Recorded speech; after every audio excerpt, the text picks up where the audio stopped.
안녕하세요. 승살TV 한장훈 변호사입니다. 오늘은 권한쟁의 심판에 대해서 말씀을 드리려고 해요. 요새 많이 우리 언급이 되고 있죠. 우원식 국회의장이 국회를 대표해서 최상목 권한대행을 상대로 해서 국회에서 선출을 했음에도 불구하고 마은혁 헌법재판소 재판관 후보자를 임명하지 않는 것은 위헌이다라는 취지의 권한쟁의 심판을 헌법재판소에 청구를 했습니다. 사실 많은 우리 시청자분들 중에는 이 권한쟁의 심판이다라는 표현 자체를 이번에 처음 접하신 분들도 많이 계실 거예요. 그래서 이 권한쟁의 심판이 어떤 건지에 대해서 먼저 설명을 좀 드리고, 이 마은혁 헌법재판소 재판관 후보자 임명과 관련된 이 권한쟁의 심판의 의미에 대해서 법리적으로 좀 설명을 드리도록 하겠습니다. 권한쟁의 심판은 국가기관 또 지방자치단체, 헌법상의 권한을 가진 기관 간의 권한의 존부라든지 아니면 그 범위와 관련해서 다툼이 있을 때 이를 해결하기 위해서 헌법재판소에서 판단하는 절차라고 보시면 됩니다. 헌법재판소법 제61조에 정하고 있고요. 쉽게 말하자면 일반 개인 간의 다툼이 발생했다라고 하면 어떻게 하나요? 예를 들어서 돈을 빌려줬는데 갚지 않습니다 라고 하게 되면은 법원에다가 민사소송을 제기하는 것이죠. 그런데 이 헌법상의 지위를 가진 국가기관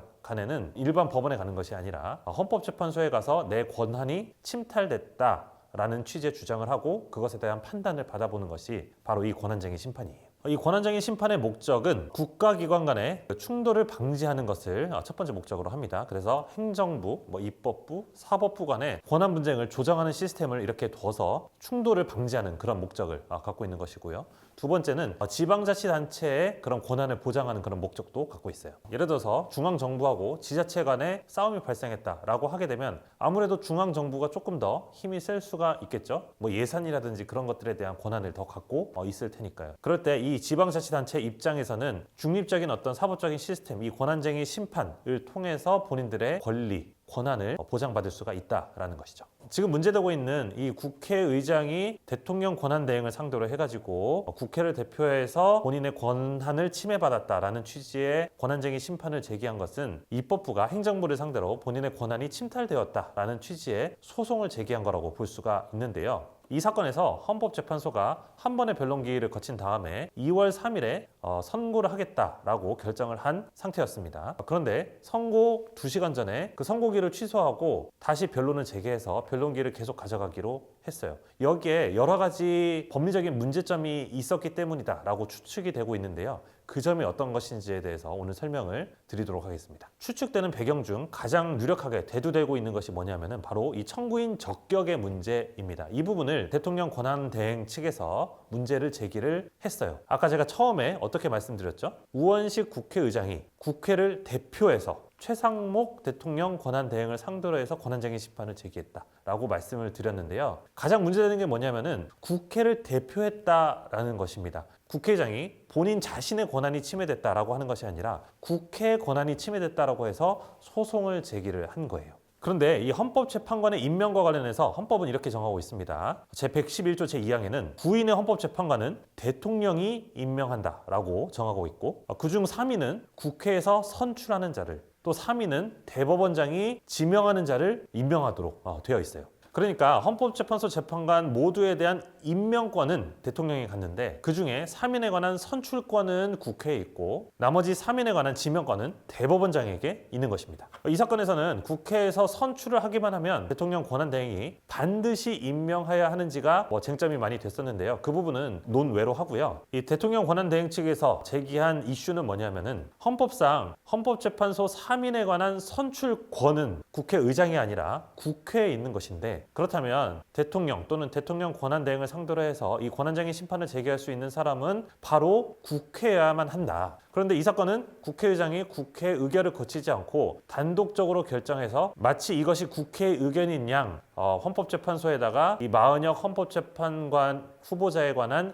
임명을 하지 않는 최상목 대통령 권한대행의 행위는 위헌이다라는 취지의 권한쟁의 심판을 제기했다라는 것이죠. 이런 우를 국회의장이 범한 것이다라는 것이 우리 대통령 권한대행 측의 그런 주장인 것이에요. 그래서 헌법재판소에서 이 사건과 관련해서 선고를 하기로 예정을 했다가 불과 선고 2시간을 앞두고 이 변론을 제기하고 청구인인 국회 측에다가 그런 주장에 관한 의견을 밝혀라 라는 명령을 내린 상황입니다. 이거는 사실 민주당에서 너무 무리한 그런 절차적인 진행을 한 것이라고 볼 수밖에 없는 것 같아요. 아까 말씀드린 헌법의 규정에 비추어서 보더라도 국회 헌법재판소 재판관 선출권은 사실은 국회 권한이거든요. 그런데 그런 국회 권한을 국회의장이 대표해서 단독으로 행사할 수 없다는 것이 아주 분명한 그런 일임에도 불구하고 그것과 관련된 국회 본회의 의결 등의 절차를 거치지 않고 이것을 바로 권한쟁의 심판을 했다. 이런 것은 너무 아마추어적인 그런 모습을 보였다라고 볼 수밖에 없는 것 같습니다. 사실은 본인들의 성향에 맞는 이 재판관을 빨리 임명을 해서 이 탄핵 심판을 유리하게 이끌어가고 싶은 마음이 컸겠죠. 그 마음이 너무 크다 보니까 이런 절차적인 잘못들을 저지르고 있는 거예요. 우리 헌법재판소 같은 경우에도 이런 점들은 굉장히 명백한 그런 재판상에 지적할 그런 사항이거든요. 그런데 그런 것들을 언급하지 않고 변론기일을 1회로 마치고 바로 선고기를 지정했다가 불과 2시간을 남기고 변론을 제기했다. 이것은 우리 사법 시스템의 품격을 떨어뜨리는 그런 행위다라고 볼 수밖에 없는 것 같아요.